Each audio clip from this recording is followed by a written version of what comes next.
what diversity means to your constituents or your clients, the people that come to your office. How important is it to them? Why is it important to them that we are more diverse in business? Well, I'd just like to recognize something too, that Commissioner Morahone is a United States Navy veteran of the submarine service, and thank you for your service here.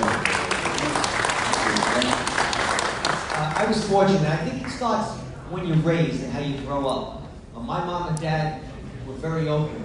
The Hoboken and Jersey City I grew up in, when it was poor and nobody wanted to be here, I think was really diversified. And I think that leads how a person is and how important to serve your constituents. For me, because I grew up in a neighborhood that was so mixed, my son's mom was, God rest her soul, was Boricua, Puerto Rican. So for me, it was a natural progression and an acceptance by my mom and dad. And I think that's one of the biggest difficulties, that those that aren't open and haven't been feeling that don't have an understanding. Like for me, I can't eat anymore in my stomach, but chuleta was secondhand.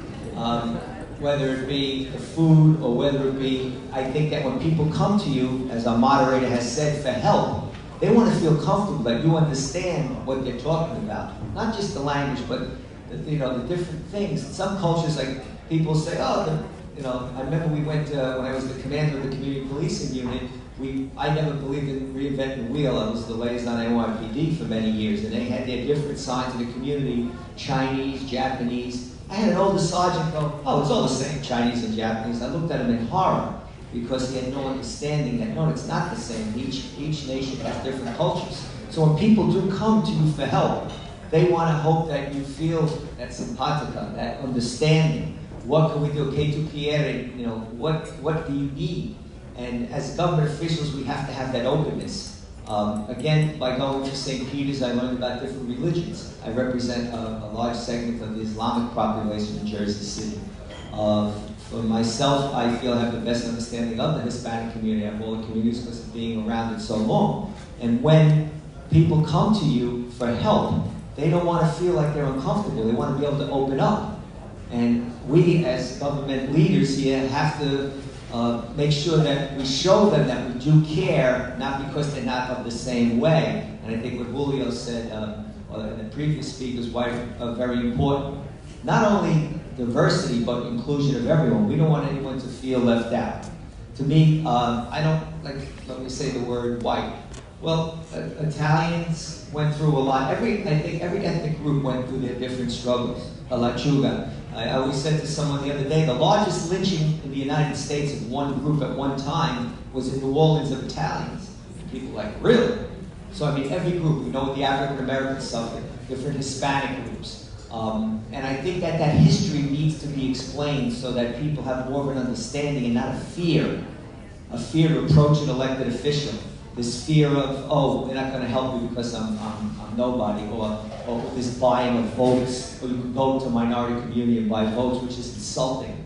And I think that that's the best way to meet with the members of the constituents of the community, make sure every group knows you represent them. And then I go back again to the profession of law enforcement. I think that's a big key problem, even in law enforcement, that there needs to be more training of the different cultures, because we are here in the center, I believe, the most culturally diverse area in the United States.